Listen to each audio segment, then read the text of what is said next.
Hello mga ka-real estate buddies! For today's video, atong istoryahan ang frequently common asked questions kung unsa man gyud ang maayong unahon, pagpalit og balay or pagpalit og sakyanan. So kini ang akohang opinion. Depende ka na sa imong sitwasyon ug prioridad ang pagpili kung magpalit ba ka og sakyanan o balay. Kung nindot lang imong financial nga kahimtang sa pagkakaron, mas maayo nga mag-invest ka sa balay kay mudako man ang value niini over time ug makatabang po ni sa imong future.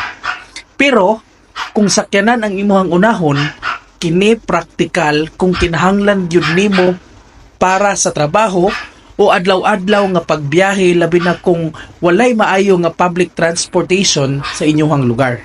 Ang sakyanan dili magdugay ang value kay kini mo depreciate over time, pero